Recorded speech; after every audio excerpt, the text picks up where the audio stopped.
어, 사람으로 아름답게 사는 일이라는 제목을 내가 아마 건네드렸을 텐데 잊어버리고 있었어요.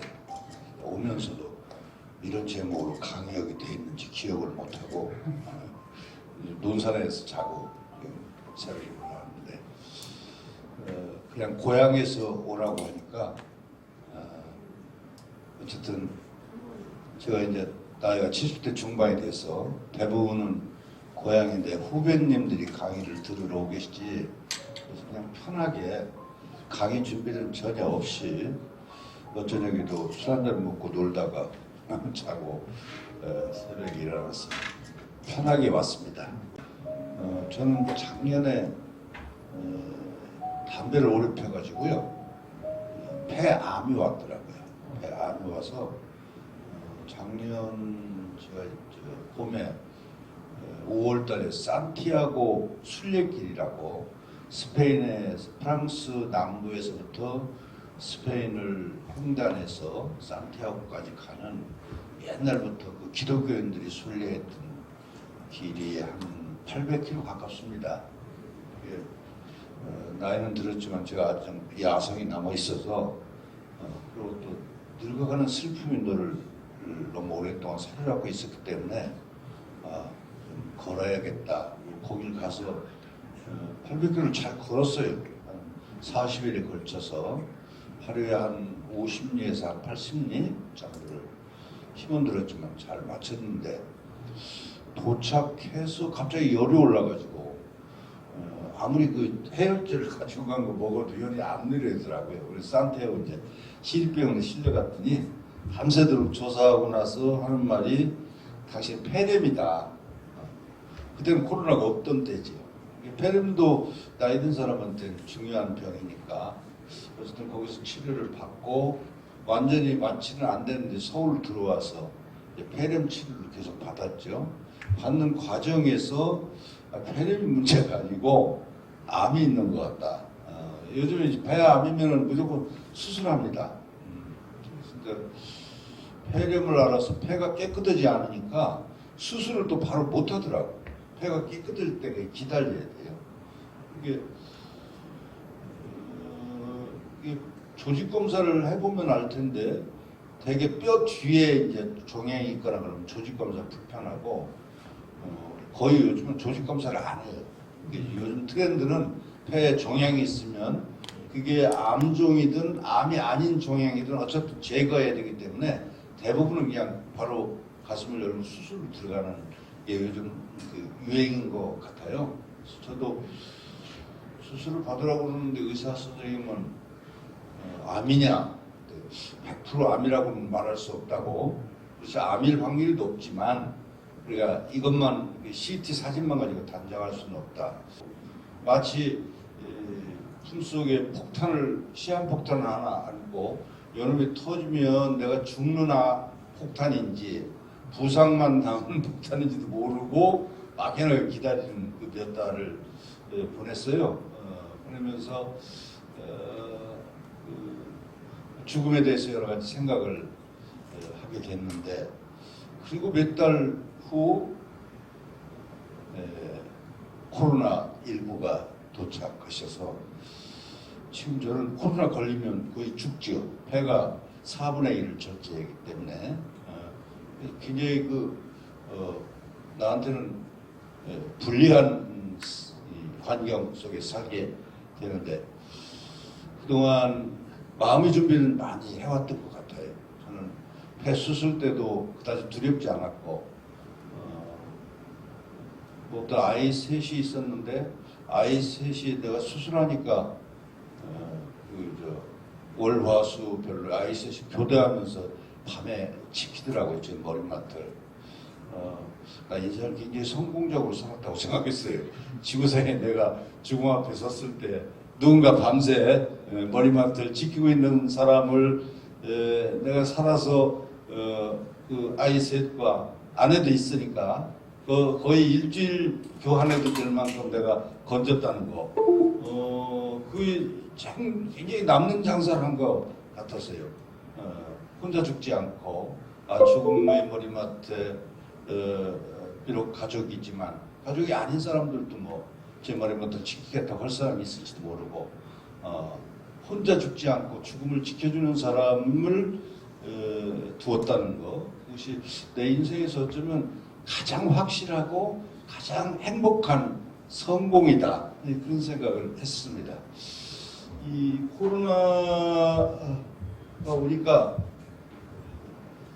코로나를 통해서 느끼는 것은 지난 한 20년, 30년 또 반세기 동안 세계는 일제히 그 세계화의 길에서 굉장히 분주하게 우리가 살았던 것 같아요. 이 자본주의의 이 기본은 일종의 생산성이거든요. 생산성이라는 말이 20세기 우리를 사로잡고 있었죠. 이 생산성을 배가시키기 위해서는 세계화가 또 필요하죠. 이게 한국에서 물건을 만들어 한국 사람한테는 팔아서는 생산성이 그만큼 높지 않으니까 세계에 팔아야 되잖아요. 세계에 팔려면 또 세계의 물건도 우리가 받아들여야 되는 거죠. 그래서 그야말로 글로벌 지구가 한 마을처럼 됐던 것이 지난 몇십 년 세계화의 분주한 역사였기 때문에 코로나도 한 번 우한에서 생기자마자 몇 달 지나지 않아서 5대 6대주 전 지구로 퍼져가는 것은 바로 우리가 먹고 살기 위해서 그 자본주의 그 흐름에 따라서 거의 완성해 놓은 이 세계화의 네트워크를 따라서 코로나가 이렇게 빨리 번졌지. 이 세계화가 안 됐으면 우한에서 여기까지 오는데 시간이 좀 많이 걸렸을 거예요. 조선시대 같으면 우한에 뭐 역병이 돈다고 한양이 금방 역병이 돌지는 않겠죠. 그리고 어쩌면 우리가 탄탄대로로 깔아놓은 이 세계화의 네트워크가 바이러스 19 같은 질병이 생기니까 우리한테 굉장히 불리하게 빨리 세계가 한 통으로 돼버리는 이런 걸 이제 경험하게 되죠. 한 사람이 자기 문화, 고유한 문화를 유지하면서 살 수가 없을 정도의 이 바쁜 이런 세계화가 이 코로나를 빨리 버텼는데 막상 코로나가 걸리고 보니까 코로나가 우리에게 요구하는 것은 고립돼 있으라는 거예요. 세계화가 우리에게 요구했던 것은 고립되면 죽음이다. 우리들이 생산성을 더 확장해서 지구가 한 통으로 살아야만이 인류가 번영을 누릴 수 있다는 걸 우리는 수십 년에 걸쳐서 배웠는데 그 끝에서 코로나라는 질병이 딱 생기니까 이제 너희들 한 통으로 생기면 다 죽어. 따로따로 분리돼 있어. 악수하면 안 돼. 이웃 교류도 하지 말고 함께 만나지 말고 지금도 우리가 마스크를 이렇게 써서 입도 다물고 손도 씻고 사람 되도록 만나지 말고 고립돼 있으라고 가르치는 거예요. 코로나가 우리에게 주는 과제 같아요. 하나의 과제는 우리가 고립돼 있으면 살 수 없는 시대라고 하는 걸 뼈아프게 느끼게 하는 것도 코로나예요. 한 통으로 서로 통하면서 살면은 자칫하면 죽을지도 모르니까 분리돼서 살으라고 하는 것도 코로나예요. 세계화가 가장 잘 발달하는 시대에는 국경도 거의 없어졌잖아요. 나라와 나라 사이 국경조차 옛날식의 국경조차 다 희미해졌는데 코로나가 오니까 국경이 뚜렷해지고 또 사람과 사람의 계층 사이도 더 뚜렷해지고 그래서 편을 가르고 편협해지고 고립되고 이런 지경에 빠졌죠. 그러니까 코로나는 두 개의 그 상반된 가치가 어떻게 보면 우리 몸을 찢고 있다. 오른쪽으로는 세계화, 왼쪽으로는 고립이라는 가치 있죠. 어떻게 살아라는 건가? 저도 고민이 많습니다. 저 같은 사람한테 또 이제 폐암 수술을 받아서 코로나 걸리면 그때 치명적이기 때문에 그러면 계속해서 고립돼 있어야 되는 거죠. 사람을 이렇게 만날 수도 없고 사람을 안 만나면 사람이 더 그리운 게 더 인간인 것 같아요. 그러니까 집에 있으면 너무나 친구들도 그립고 사람들을 또 악수하는 그런 분위기가 너무나 그립잖아요. 이게 사실 몸뚱이가 찢어지죠. 이 두 개의 가치 사이에서 우리들은 바야흐로 가랑이가 찢어지는 그런 느낌을 받게 돼요.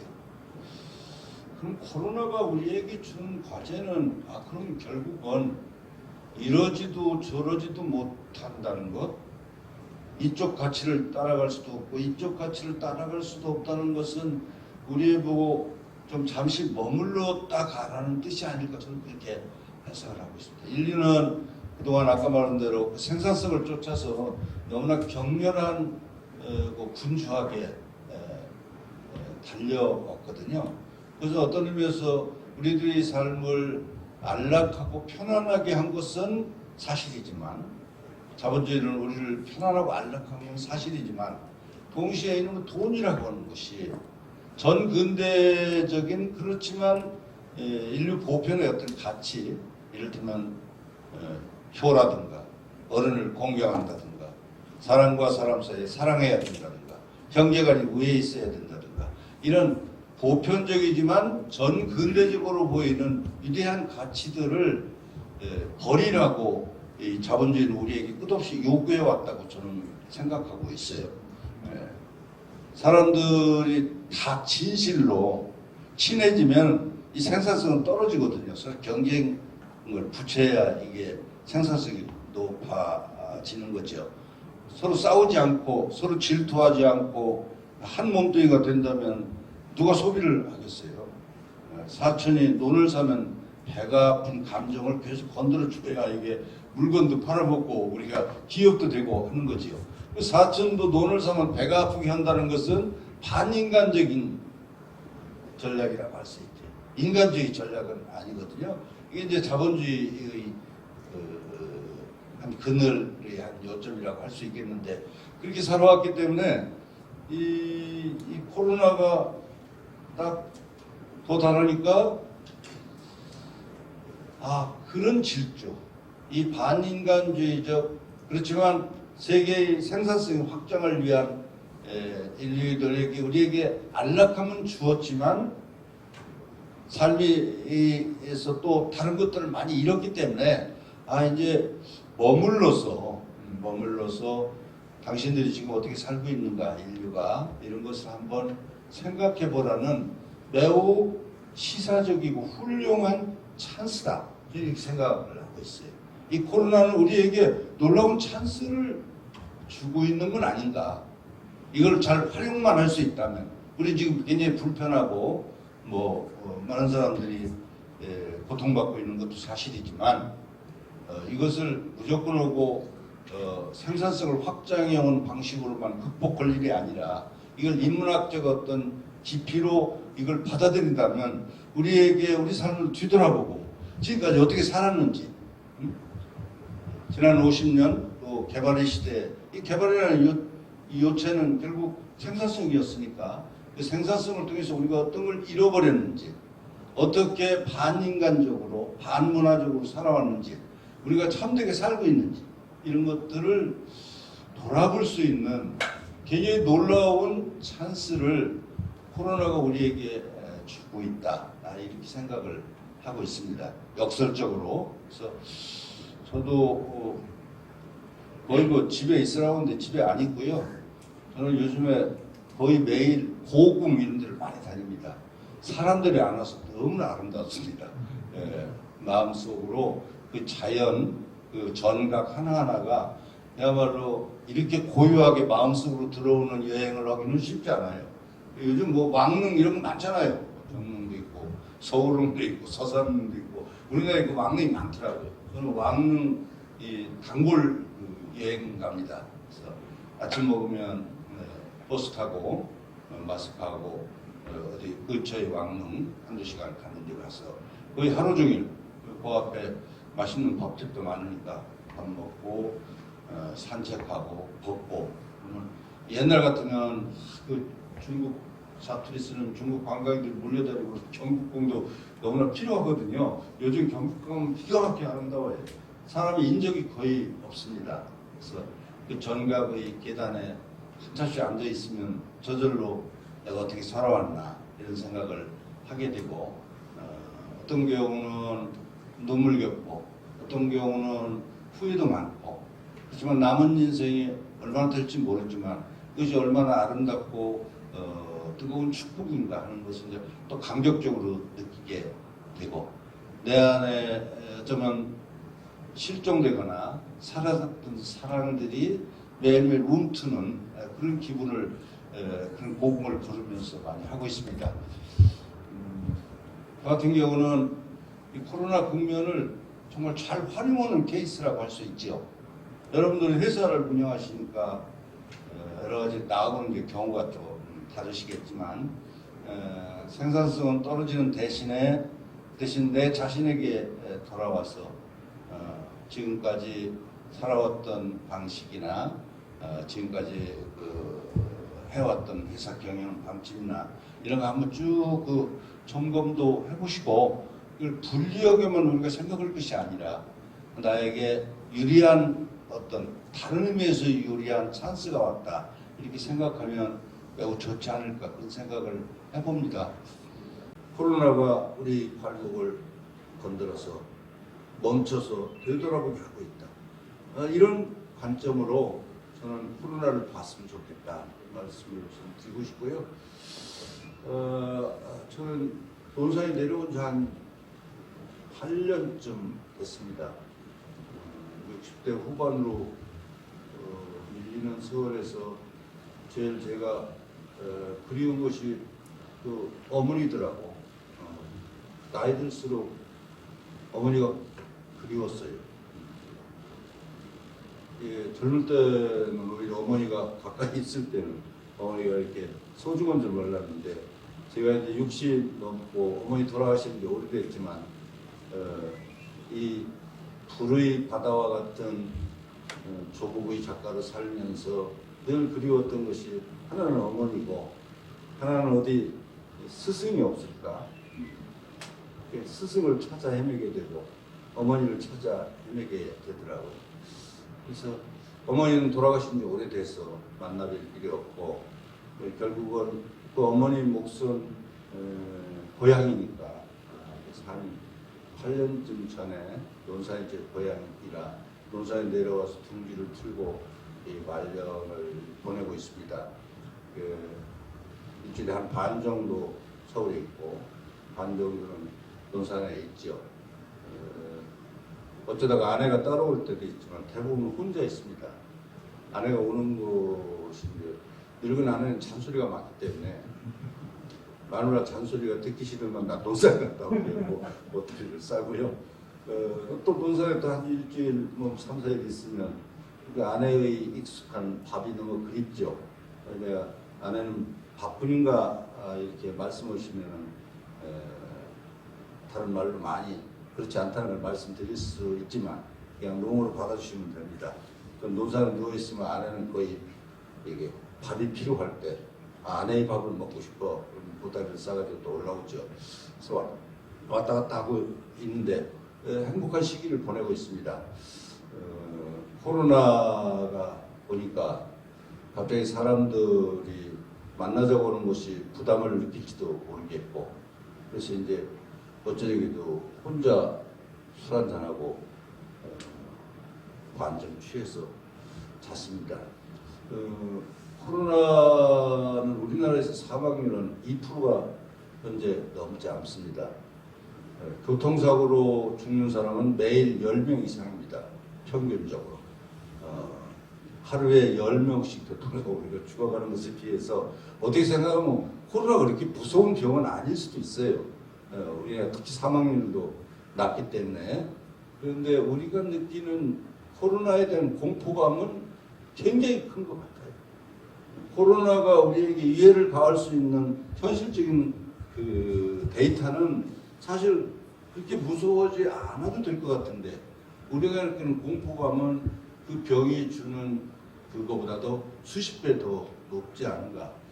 그러니까 그동안 과학도 발달하고 경제도 많이 발달해서 우리 사회가 건강하고 센 세계 경제 대국이 됐는데 우리가 과연 더 강해졌는가가 의문이에요. 그리고 코로나를 대하는 우리들이 공포감을 생각하면 우리가 정말 강해졌는가? 우리들이 삶이 자기 정체성이 맞는 삶이었다면 이렇게 우왕좌왕할 것 같지는 않아요. 그러니까 말한 대로 코로나는 우리에게 고립이냐 세계화냐 하는 사이에서 머물러 있으라고 하는 것은 결국은 다른 말로 하면 내 정체성으로 되돌아가라는 뜻이 아닐까 이렇게 생각합니다. 자기 정체성을 버린 삶은 조그마한 일에도 우왕좌왕하고 흔들리고 공포감을 느끼게 되죠. 우리가 코로나에 느끼는 이 과장된 건 아니지만 이 공포감의 근원은 어쩌면 우리들의 삶이 그동안 우리들의 정체성에 따른 삶이 아니었기 때문일지도 모르겠다. 그래서 생각을 저는 해봅니다. 우리가 진실로 원하는 게 무언가, 내가 누구인가, 나는 어디를 향해서 가고 있는가, 난 대체 왜 돈을 버는가. 세계에서 행복지수가 높은 나라는 보통 흔히 부탄이라는 나라를 뽑잖아요. 부탄의 인구가 70만밖에 안 돼요. 그들은 한 90% 이상이 행복하다고 대답을 한다고 그래요. 돈 맛을 아주 높은 거지. 아주 작은 나라이기 때문에 우리는 생각하면은 행복지수가 한 30년쯤 전 90년대 초반에 우리들의 행복지수가 보통 뭐 우리가 부탄처럼 공식적인 행복지수를 조사한 것은 내가 못 봤는데 그런데 일반적으로 한 50% 정도가 행복지수라고 했거든요. 90년대 초반에 우리들의 경제는 1인당 소득이 한 8,000불 됐던 걸로 기억해요. 지금 3만 불이잖아요. 그러면 4배 정도 1인당 모든 국민이 평균 4배 부자 됐죠.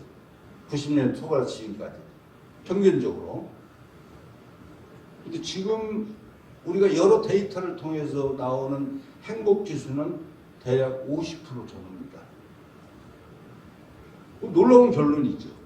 야, 우리가 죽어라고 열심히 일하고 참고 견디고 일하면서 우리 모두가 4배 이상 부자가 됐는데 더 행복해진 인간은 하나도 늘어나지 않았다는 결론. 이게 굉장히 과학적 데이터라고 할 수 있어요. 우리가 애당초 돈을 벌기 시작했을 때 우리들의 욕망은 돈에 있는 것이 아니라 돈을 벌면 행복해질 것이라고 해서 출근하고 돈 벌고 돈 자체를 곳간에 쌓아놓자고 돈을 버는 사람은 없지. 돈을 통해서 내가 행복해지고 내가 행복해지면 그 행복을 이웃들과 나눌 수 있다고 믿었기 때문에 돈을 죽으라고 벌어왔는데 결과적으로 보면 돈을 죽으라고 벌어온 건 더 행복해지자는 뜻이었는데 온 국민이 명백하게 4배 이상 다 부자가 됐는데 행복한 사람은 더 늘어나지 않는다는 것이 우리 사회의 근본적인 문제를 보여주고 있다고 봐요. 그럼 우리는 뭘 위해서 그동안 돈을 벌어왔냐 하고 질문할 수 있게 되죠. 행복해지고 돈을 벌었는데 행복한 사람은 안 늘어났으니까 쓸데없이 돈을 버는 거지. 안 벌어도 될 돈을 버는 거예요. 돈을 벌기 위한 돈이었지. 행복해지기 위한 돈벌이가 아니었다 이렇게 말할 수 있어요. 우리는 알게 모르게 그 사이에 우리는 행복해지기 위해서 돈을 번 게 아니라 돈을 목표로 돈을 벌어온 것. 그래서 4배가 부자가 됐지만 행복한 사람은 더 늘어나지 않는 매우 불안하고 불행한 결론에 도달해 있다. 코로나를 통해서 우리가 머물러 생각해야 할 건 바로 이 시점이라고 봐요. 나는 뭘 위해서 일하고 있는가? 뭘 위해서 돈을 벌고 있는가? 뭘 위해서 매출 목표를 상향시켜야 되느냐 하는 것이죠. 돈을 위해서인가? 아니면 행복을 위해서인가? 그럼 행복은 나에게 뭔가 하는 것인지 중요하죠. 나에게 행복이 뭐란 말인가? 보편적인 행복을 알고 있어요. 나보다 좋은 자동차를 갖고, 나보다 좋은 아파트를 갖고, 나보다 높은 자리에 이르고, 나보다 더 큰 소리 칠 수 있으면 행복이라고 하는 것이 세계가 우리에게 가르쳐준 보편적 행복이에요. 이제 이 코로나 시대에는 그거는 우리를 위로할 수 없다. 그런 보편적인 거. 이 코로나 시대 이후에는 우리들이 머물러 있는 자리에서 우리들의 정체성에 따른 행복을 설정해요. 내가 원하는 행복. 나는 애당초 무엇을 원했는가 하는 걸 뒤돌아서 생각을 해봐야 진짜 코로나가 우리에게 주는 숙제다 볼 수 있어요.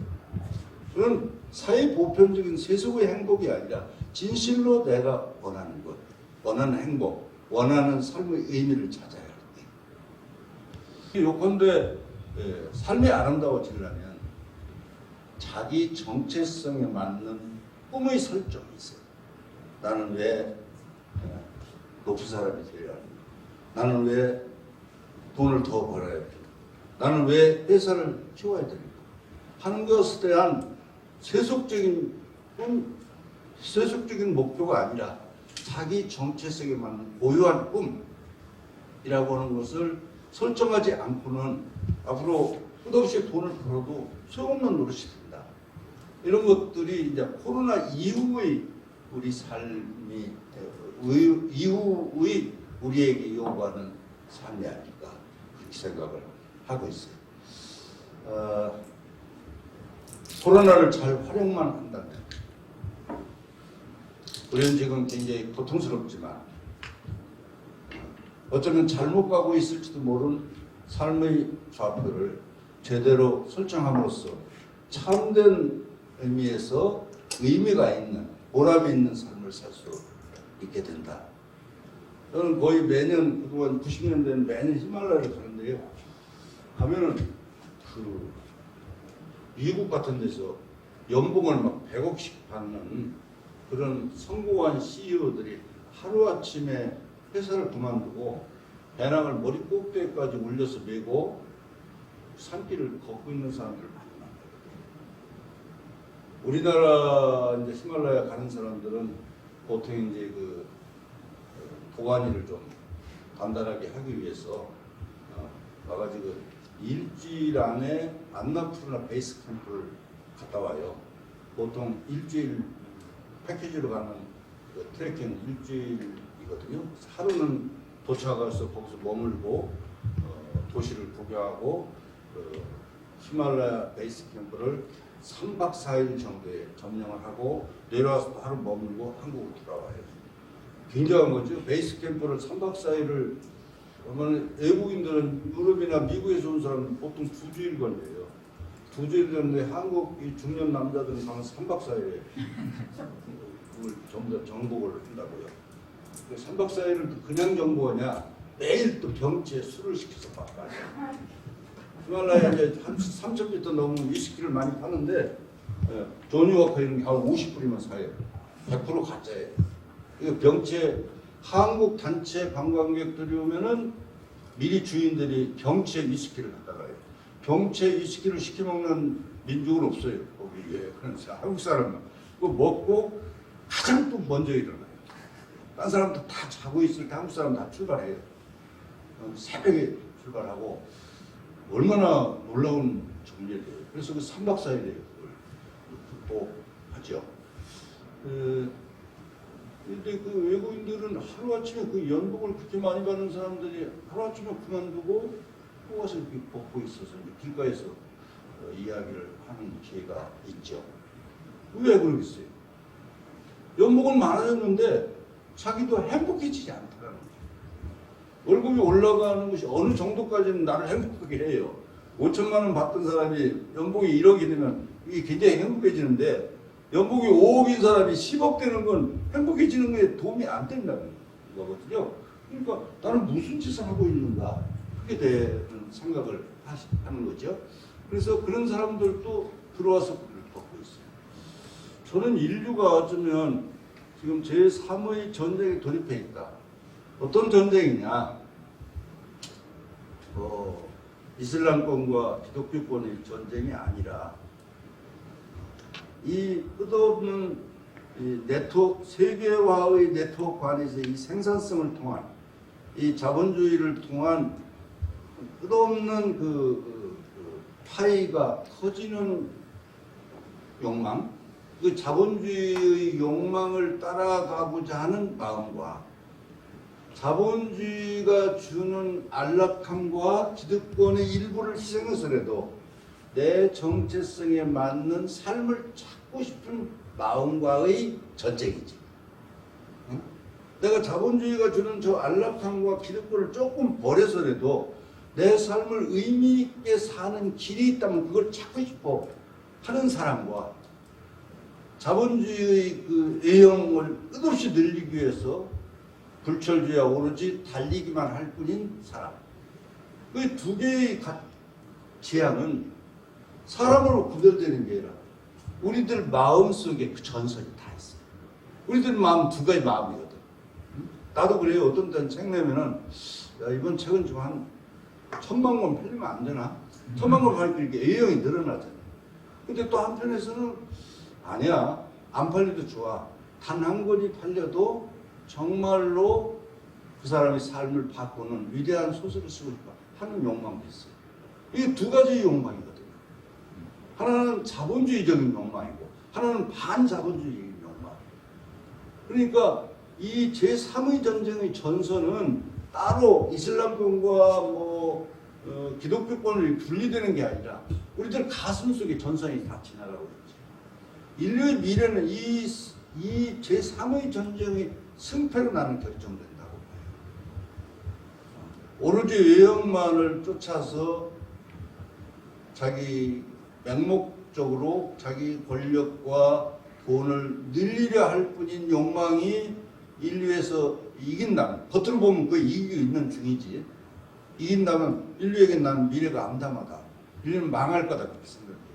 언젠가는 이렇게 자본주의 욕망이 확장하다 보면 지구인의 1% 미만의 사람들이 세계의 모든 돈을 다 줄 거예요. 결국 큰 물방울이 작은 물방울 다 먹어버리잖아요. 먹어버리니까 결국은 뭐 지금도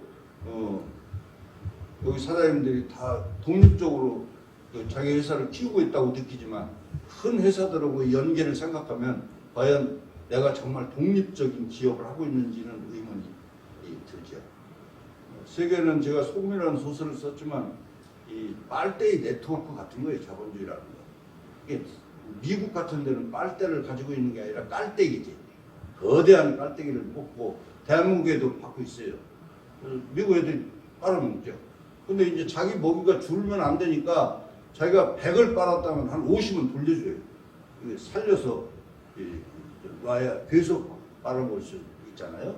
이게 천박하게 말하면 우리 사회 전체 자본주의 세계는 빨대의 거대한 네트워크 같은 걸로 돼 있어요. 서로 빨아먹는 거지. 정당하게 빨아먹는 것도 있지. 20살도 안 된 어린애들이 애비 등에다가 빨대를 묶고 빨아먹는 게 어쩔 수 없어요. 애비는 자식 무지하게 열심히 일하는 게 왜 이러겠어요? 내 등에 애들이 빨대를 받고 있기 때문에 이러는 거예요. 그런데 이제 애비가 빨대를 안 박아야 되는 데다가 갖다 이제 박을 수도 있는 거지. 말하자면 공무원이 부정한 돈을 먹는다든가 하는 것을 빨대를 안 박아야 되는 데다 박는 거지. 이 거대한 빨대의 네트워크 안에 인류의 모든 삶이 놓여 있는데 과연 이것을 언제까지나 맹목적으로 빨대만을 키우면서 살 것인가? 적어도 내가 갖고 있는 이 빨대는 내 정체성에 합당한 어떤 독립적인 목표나 꿈을 가진 것이 있지 않으면 행복해지기 어렵다. 인류는 어쩌면 이 두 개의 가치, 끝없는 욕망을 쫓아가는 자본주의의 욕망을 따라가는 삶과 그것의 일부를 희생해서도 내 영혼을 편안하게 하고 행복하게 하는 것을 찾아내는 일, 이 두 개의 가치가 지금 우리들 가슴속에서 격렬하게 충돌하고 있는데 그것을 코로나는 매우 상징적으로 우리에게 시사하고 있다. 코로나 이후의 시대는 과거처럼 살 수는 없을 거예요. 어떻게 살아야 되나? 돈은 왜 벌어야 되나? 내가 목표하는 것과 꿈이 있는가? 꿈이 있는 기업인가? 나는 왜 돈을 벌어서 어떻게 쓸 작정인가 하는 것에 대한 대안을 갖도록 코로나가 우리에게 요구하고 있다고 볼 수 있죠. 이걸 통해서 우리 삶이 더 의미 있어져야 인류가 비로소 미래를 낙관적으로 전망할 수 있게 되는 거 아닌가. 어쩌면 저는 우리 삶이 굉장히 위험한 국면에 놓여 있다고 생각해요. 코로나 때문이 아니라 이 끝없는 생산성의 당근질 때문에 우리들 자신이 처음 먹었던 마음도 버리고 반인간적, 반문화적인 그 지점에 놓여 있는데도 불구하고 우리가 어떻게 살고 있는지도 모르는 상태에 놓여 있을 때 때맞추어 코로나가 우리 뒤통수를 치고 있다 이렇게 생각을 하고 이건 좋은 찬스야. 다 각자 자기 자리로 돌아가서 어떻게 살 것인지 어떻게 살아왔는지 우리가 그동안 뭘 버리고 뭘 얻었는지 무엇이 과연 인생에서 승리인지 삶의 저 유한성을 우리가 이겨내지는 못해요. 늙고 병들고 죽죠. 나도 이제 나이가 70쯤 넘어서 이렇게 생각해 보니까 솔직히 늙어서 좋은 건 거의 없어요. 나는 60대까지도 늙으면 더 너그러워지고 마음이 편안해지고 좋은 것이 많을 줄 알았어요. 물론 뭐 소소한 좋은 것이 없지는 않지만 대체로 별로 좋은 건 없어요. 여기서 이 늙고 병들고 죽어가는 이 삶의 유한함의 슬픔, 이것은 일종의 탄생 이전에부터 우리가 부여받은 슬픔이거든요. 태어나기 전부터 우리가 죽으면 우리가 부르는 게 아니에요. 어쩌면 우리들 마음속에 죽음의 씨앗이 깊이 박혀서 태어나죠. 땅에 떨어진 과일이 시간이 가면 과일이 녹아서 마지막에 남는 건 씨 하나가 발라당 남겠죠. 그런 것처럼 죽음이 그런 거라고 할 수 있는데 그런 것들이 우리가 닥칠 때 우리를 뒤돌아보고 내 삶에서 어떤 것으로 위로받을 것인가. 내 삶이 의미 있었다고 생각하면 죽음이 두렵지 않을 거예요. 의미 있었다. 그러니까 이제는 더 세속적인 성공을 위해서가 아니라 내 삶이 의미 있었다는 자부심을 찾아나서야 한다고 하는 것을 저는 코로나가 우리에게 가르쳐주고 있다 보고 있습니다. 코로나 국면이어서 코로나 얘기를 하다가 한 시간이 가버렸네요. 지금부터는 질문해 주시면 되겠습니다. 네. 결국은 변하지 않는 권력은 사람밖에 없는 것 같아요. 제가 폐암을 잠깐 누워보니까 매일 교대로 하루씩 자식이 지들 일도 가는데도 불구하고 머리맡에 24시간을 지켜주는 것이 어떻게 보면 자식으로서 당연한 의무감일 수도 있지만 나는 그렇게 비참하게 해석하고 싶지는 않고요. 우리 아이들을 나를 사랑해서 그렇게 지켰으리라고 생각해요. 이건 굉장한 거다. 얼핏 생각하면 자식이 그러는 거야 당연한 그냥 형식적인 일에 불과한 것처럼 느낄 수가 있겠지만 저는 아주 감동했어요. 나는 과연 부모를 그렇게 잘 지켰던 것 같지도 않고 그래서 변하지 않는 권력은 사랑이죠. 사랑으로 맺어진 관계에서 가장 큰 권력이다.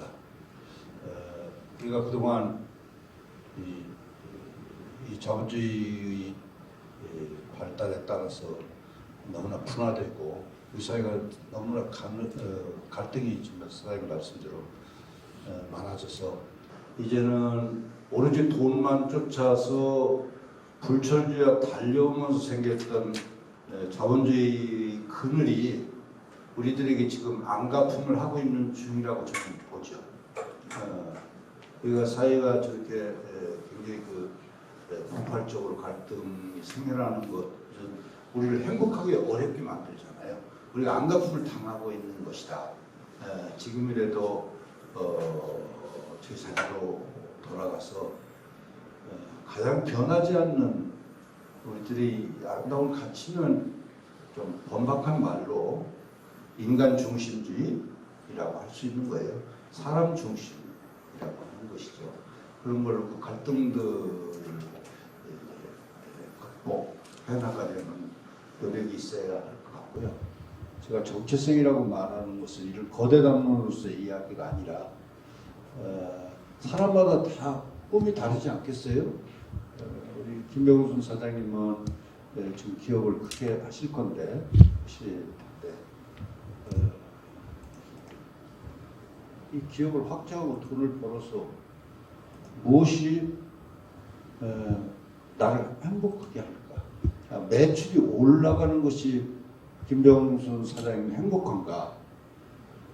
아니면은 내 매출을 올릴 뿐만 아니고 뭐 내 직원들 월급은 내가 중소기업으로는 대전에서 누구나 다 선망하는 직장이 되게 만들고 싶어 라고 하는 것을 꿈꿀 수 있지. 나 다른 건 모르겠어. 내가 돈을 버는 것은 모든 직원들이 대한민국에서 가장 들어오고 싶은 직장이 되게 만드는 게 내 꿈이야. 이걸 꿈이라고 할 수 있어. 이건 유형 목표가 아니에요. 각자 그 거대 담론이 아니라 자기에게 맞는 것, 이게 자기 정체성에 맞는 꿈, 자기 삶을 의미를 어디다 둘 것인가 하는 것이죠. 그런 것을 찾아내는 것이 우리 삶을 단단하게 만들고 행복하게 사람답게 살게 만든다는 것이죠. 예, 모든 분들이 장사를 해도 꿈이 똑같을 수는 없어요. 자기 정체성에 맞는, 자기가 원하는 것이 자기 정체성이니까 자기 정체성에 맞는 꿈을 설정하는 것, 이것이 삶을 아름답게 하는 거지. 사람을 아름답게 사는 건 이거라고 봐요. 나한테 적당하게. 나는 옛날에 젊을 때 무주에 있었던 적이 있었어요. 너무 외롭더라고. 젊을 때 대학도 나는 저때 못 가고 가난해가지고 엄마 아빠가 대학을 안 보낸다고 그래가지고 있었는데 너무나 소외감이 많이 들었어요. 버려진 것 같고 세상으로부터 나만 버려진 것 같더라고요.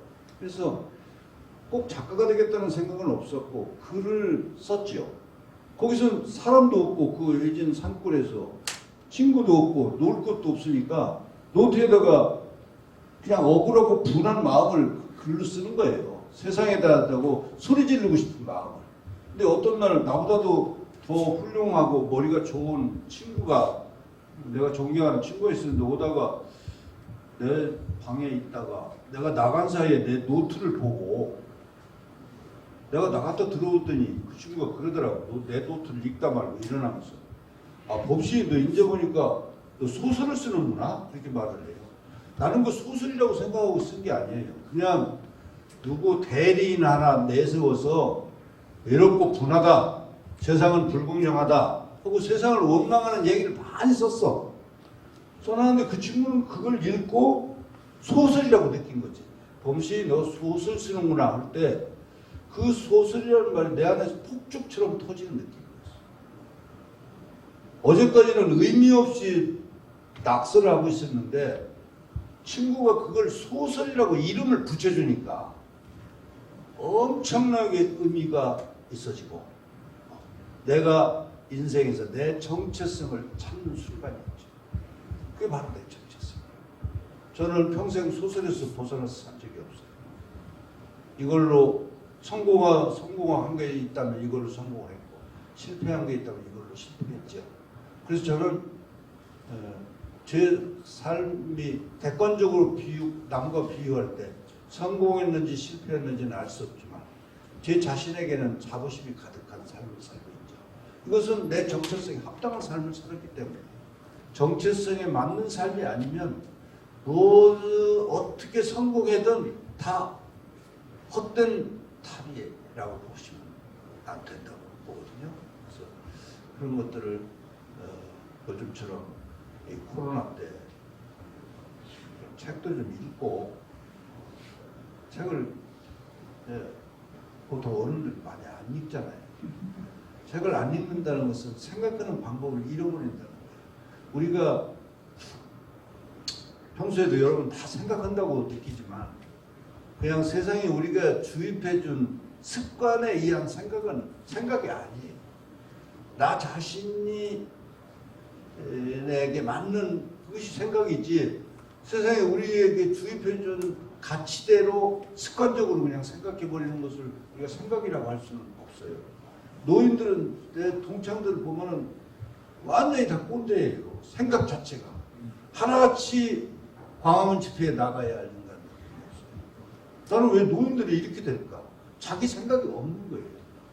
우리가 뭐 좌우 나눠지는 게 좋다는 건 아니지만 늙어도 좌적인 생각을 가진 자가 한 50% 되고 우적인 우파가 한 50% 돼야 정상이잖아요. 95%가 우파야. 이상하다. 왜 늙어서 다 우파가 됐을까? 그들이 생각하는 법을 잃어버리고 세상이 유행하는 대로 생각을 하기 시작하면 그건 자기 생각이야. 자기 생각이 없기 때문에 노인은 다 우파가 돼버리는 거야. 그냥 주입된 대로 생각하는 거지. 그래서 이게 늙어도 생각하는 것을 유지해야 돼요. 자기 생각. 그러려면 가장 좋은 방법은 뭐냐? 책을 읽는 수밖에 없어요. 책을 읽어야만이 생각하는 법을 잃지 않게 만든다. 영화는 뭐 산의 경치가 나오면은 산이 하나가 딱 나오면 했지만 책에서는 산이 거기 있었다 그러면은 어떤 산이 있겠어요? 이 대전 근교에 있는 산만 해도 수천 종의 산이 있을 때는 각각 다 달라요. 백두산도 있고 대전 앞산도 있고 나무가 있는 산도 있고 나무가 없는 산도 있고 겨울산도 있고 여름산도 있고 산이 거기 있었다라는 문장을 읽으면은 내가 생각했던 수많은 산들을 떠올리게 되죠. 내가 경험했던. 근데 영화에서 산이 거기 있는 장면이 나오면 영화 감독이 선택해준 산만 봐요. 그러니까 문장이라고 하는 건 근본적으로 어떤 문장을 보든지 머리를 많이 쓰게 하고 자기가 경험했던 걸 되돌아보게 하는 그런 굉장히 강한 요소. 이건 바로 생각하는 법을 잃어버리지 않게 만들죠. 그래서 자기 정체성의 삶을 찾으려면 생각하는 법을 잃어버리지 않아야 된다. 좋은 방법은 책 읽는 방법이다. 말씀드리고 싶습니다. 결국 자기 정체성 있죠. 그것도 역시 내가 의사가 되겠다. 의사가 목표예요.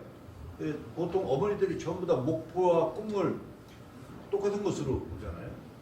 왜 의사가 돼? 의사가 잘 나가잖아. 돈도 많이 벌잖아. 그 목표지. 꿈은 아니지. 근데 어떤 사람, 너 왜 의사가 되려고 그래? 제 어머니가 저 중학교 다닐 때 당뇨로 돌아가셨거든요. 저는 의사가 돼가지고 어머니가 너무 그리워요. 의사가 돼서 당뇨로 죽는 어머니가 지구상에 한 사람도 있지 않도록 하고 싶어요. 라면 이건 꿈이지. 응? 누구나 다 목표는 가질 수 있어요.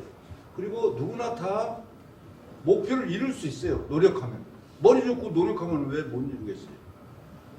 그렇지만 누구나 다 꿈을 갖고 있지는 않아요. 아까 말한 대로 나는 딴 거 없어요. 내가 어머니를 잃어봐서 알아요.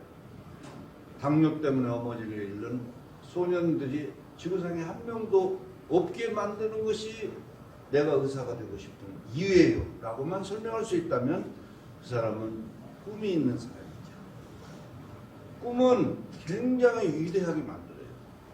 이를테면 테라스 수녀 같은 분은 빈민운동으로 우리에게 인류를 이렇게 보냈는데 그분은 정작 그분이 가까운 분들에게 보낸 편지글 모음집이 있는데 보니까 빈민운동은 다 밤에 들어가면 예수님한테 늘 눈물로 대들었더라고.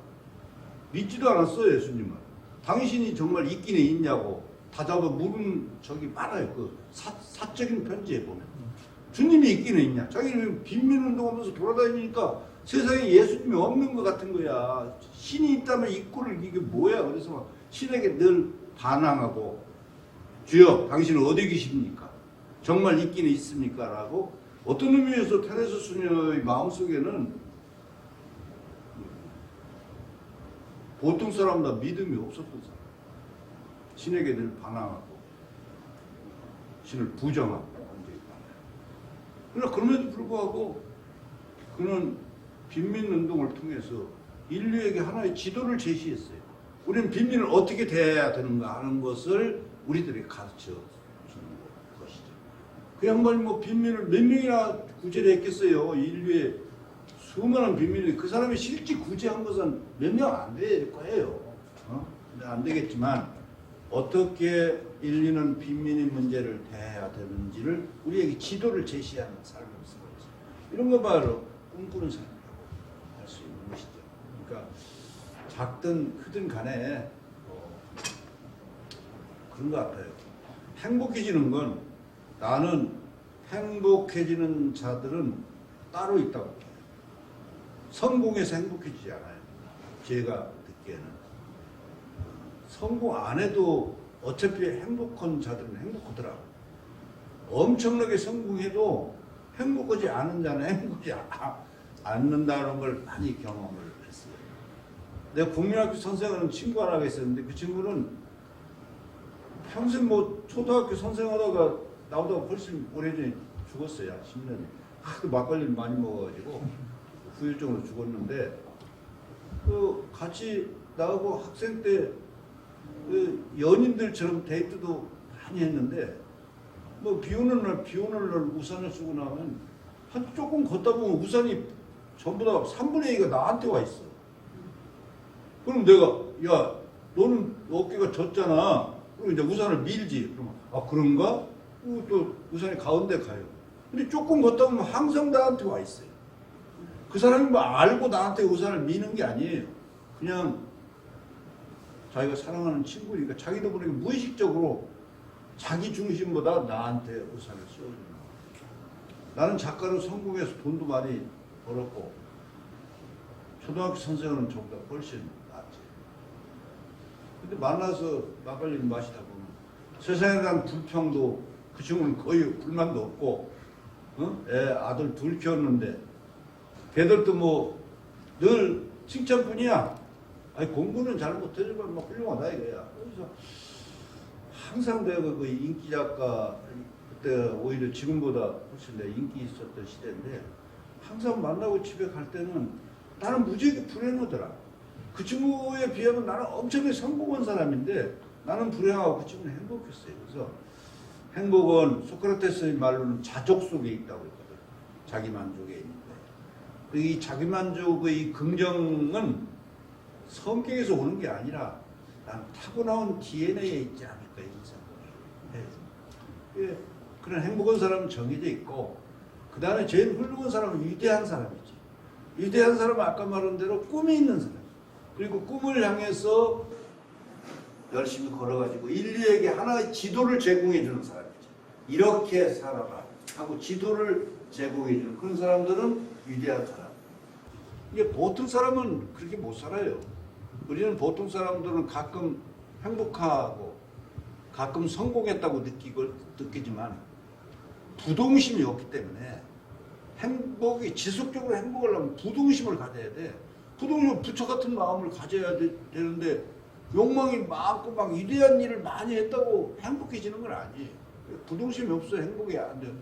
가끔 부동심이 느껴지고 가끔은 행복하기도 하지만 영원히 부동심이 없기 때문에 그런 사람들은 자기 삶을 의미 있도록 만들어야 하는 것이 아름다운 삶. 자기 삶의 의미를 찾아야 돼. 나는 어디다 두고 의미를 두고 살아. 내가 부자가 돼서 자랑하는 자는 아름다운 인간이라고 할 수 없고 나는 이렇게 의미 있게 살고 있다 라고 말할 수 있는 자부심. 이게 이제 굉장히 중요하지. 행복해지거나 위대해지는 것은 어렵지만 우리 각자 의미 있는 삶을 살 수 있다. 의미 있는 삶. 그 의미 있는 삶을 사는 것은 똑같은 방식으로 의미가 있는 게 아니라 자기에 따른 각자 고유한 방식, 고유한 의미 찾아요. 나의 삶의 의미는 어디 있는가? 그걸 찾는 것이 아름다운 삶이죠. 결국 정치성으로 돌아갈 수밖에 없는데 정해져 있는 행복의 조건이 어디 있겠어요? 각자 우리가 달라야 우리의 행복의 조건이 각자 각자가 틀려야만이 좋은 사회예요. 우리 사회의 지금 문제는 모든 사회 행복의 조건이 똑같아요.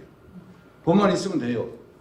큰 아파트, 엄청나게 큰 텔레비전, 아주 잘 달리는 비싼 자동차를 가지면 행복한 거다고는 소문에 우리가 사로잡혀 있는 거죠. 그건 내 행복이 아니에요.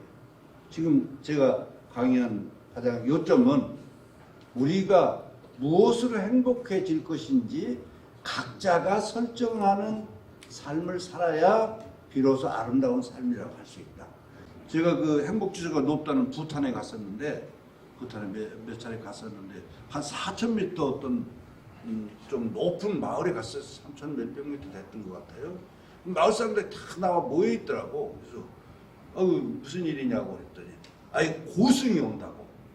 그 부탄에는 3,000명 이상이 환생한 사람, 자기가 환생했다고 말하는 사람이 3,000명 이상인 나라예요. 근데 어쨌든 엄청난 고승이 온대요. 그래서 저도 기다리고 있었어요. 그 고승을 친히 만나보려고. 그랬더니 아주 노인네가 들것에 실려서 오셨더라고요. 거의 걷지를 잘 못하시고 표정은 맑은데 코를 줄줄 흘리셔. 말라붙어 있고 막 코가 지저분하고 돌을 든 사람 같지는 않았어요. 늘 노인 같았어요. 그 이제 마을 사람들이 이렇게 손을 잡고 축복을 받고 뭐 질문도 하고 그런 대화를 하시고 이제 하는데 나도 이제 외국인이니까 통역을 통해서 나도 대화를 나눴어요. 근데 내가 물어봤죠. 난 한국에서 왔다. 왜 왔냐? 한국에서 성공적인 작가로 살았지만 별로 행복해지지 않아서 혹시 여기는 행복지수가 높다니 부탄에 오면 행복한 길을 찾을까 하고 왔습니다. 무엇이 행복한 길입니까? 어디 가야 어떻게 행복해집니까? 하고 물어봤더니 노인네가 그 얘기를 번역으로 이렇게 듣더니 히히 어린애처럼 웃고 내 가슴을 손가락으로 톡 치더라고 이렇게. 그거 땡이야. 별 말이 없어요. 그리고 딴 사람한테 묻혀가지고 나는 질문은 꽤 길게 했는데 손가락을 이렇게 하고 그냥 끝났어요. 또 짜증이 났지. 집에 와서 한국으로 돌아와서 깊은 맘 누워있다가 깨달았어요. 너희는 나한테 이렇게 말한 거예요. 야 인마 행복을 찾았으면 네 가슴 속에서 찾으면 되는지 이렇게 멀리 왔어 이 멍청한 놈아. 그렇게 한 거야. 행복을 여기까지 와서 나한테 묻냐? 비행기 타고 와가지고. 여기 오고 상의해봐. 네 가슴 속에 행복으로 가는 지름길이 있어. 라고 고승은 나한테 가르쳤다고 느꼈죠. 그래서 그게 감동했던 적이 있어요. 여러분 가슴 속에 그 길이 있을 거라고 보죠. 네. 제가 마지막으로 짧은 제 시내 내 시집이 하나 있는데 이게 오래전 출판돼 책 구하기도 어려운데 여기 구해놨네요. 그래서 시를 하나 읽어드리고 끝낼게요. 네. 제 자작시니까. 네. 어머니라는 시네요. 어머니, 백골로 씻겨 누워 계신 우리 엄니. 오늘 또 해가 똥꾸녕에 떠서야 잠을 깨는 내게 썩을 놈 하신다. 눈 찢어져라 흘기면서 썩을 놈 숙련에 밥비로 처먹을 놈 하신다. 어머니는 욕만큼 사랑을 갖고 있지만 욕하지 않는 내겐 어머니만큼 사랑이 없다. 썩을 놈이다. 이상입니다.